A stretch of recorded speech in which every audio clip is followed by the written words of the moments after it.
Hey folks, it's Zion Prepper back for part 2, and if you're watching part 2, haven't watched part 1, the purposes of this video is we're talking with Mrs. Zion Prepper about our journey in prepping and when I began and what it took to gain her support and her participation in our prepping endeavors.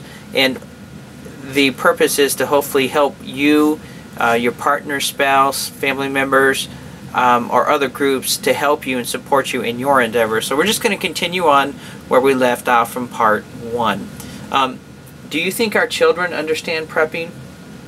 I think they're beginning to.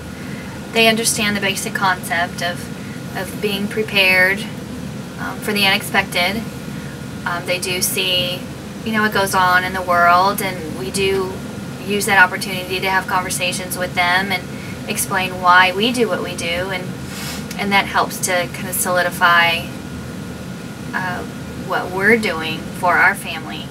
I think the biggest participation for them is actually engaging us in questions. They're always asking, what we're getting or what we're preparing for, if the things that we watch on TV, the things that we look up on the internet to try to educate ourselves.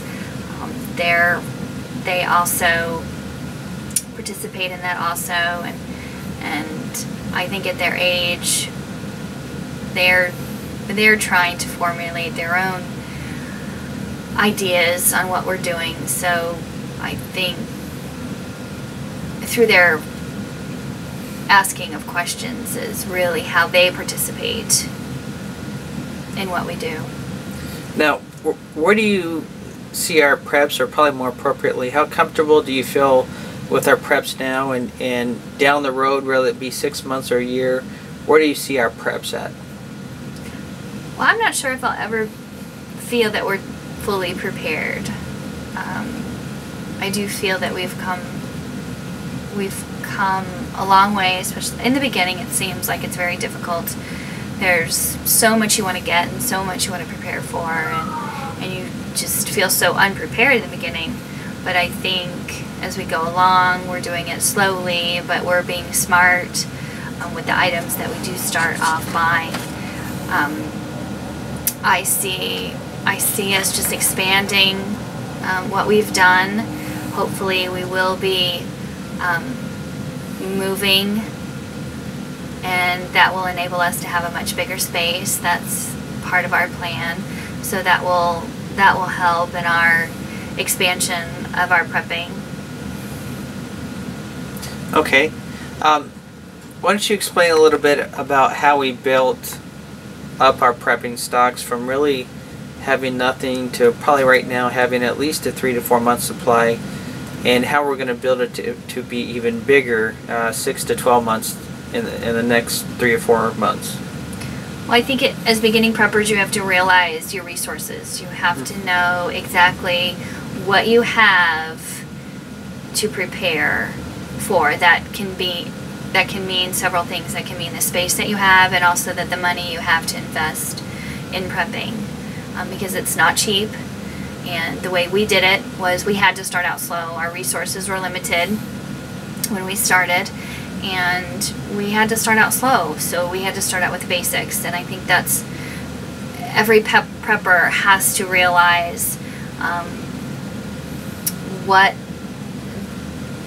what you can invest in at the moment, but at the same time it's something that you can do gradually and along a long time span. So you have to determine what it is that you want, the goals that you have for yourself, the space that you have available, and go from there. And as we grow ours, we're looking at not only continuing to build on the basic things like the food and water, but then now we're starting to look into bigger purchases that we can now use because we've built up a pretty solid foundation, and I think that's important to start off with, so then you can grow from there. One of the tenets in the prepping community is store what your family will eat or you will eat, and eat what you store. Why don't you explain how well, or maybe perhaps not, we do that? Well, it's a little difficult in the beginning, but you don't want to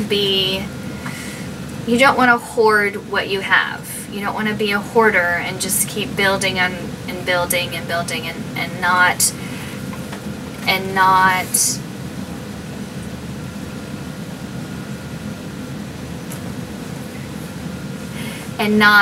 use and move around what you've stored. It's important, especially for shelf life of some of these goods. You know, they're only good for maybe a year, possibly 2. And you certainly don't want to store things that you wouldn't normally eat. So it's important to be organized, for one thing. It's important to have the space to be able to be organized, and so that you can rotate what you do purchase and then keep adding on, but you have to be very organized in knowing the dates of things that you purchase and when they're going to expire.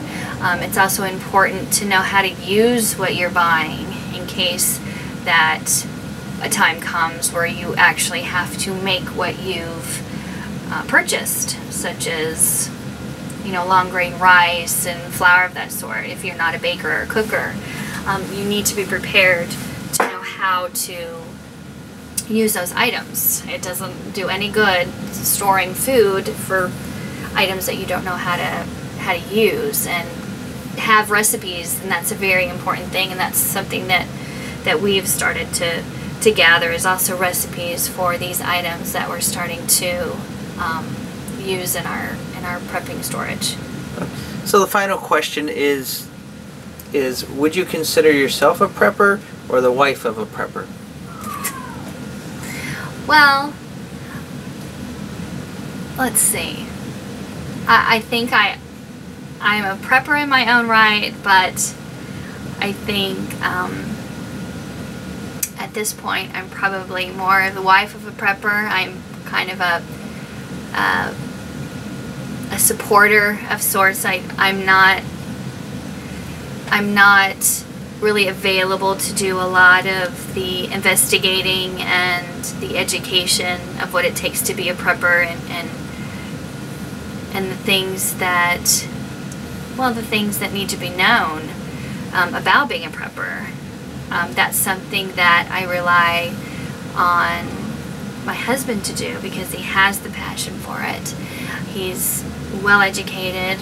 I have all the faith in him, and that he knows what we need as a family. And I do probably rely way too much on him to do our preparation in our prepping. But at this point, I do try to participate as much as I can. But right now, he's primarily the one that does most of our prepping at this point. Well, YouTubers, that last question went very well. Great answer. And just real quick, I'll wrap it up.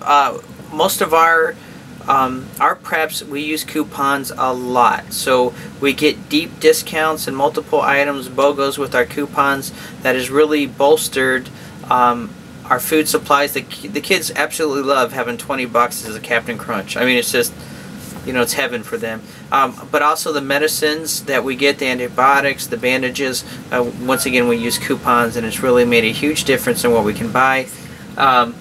We also buy a lot of medicine from Mexico. We have relatives who live on the border with Mexico, and they'll send us same medicine that is used in the US, but significantly cheaper. And so that's kind of how we shop. We also do the 10, you know, you can get each item $1, but you got to buy 10 at Kroger's, 10 for 10, etc. So we'll do that. But we're going to wrap up here, and I appreciate you listening. This is Zion Prepper signing off. Have a great day.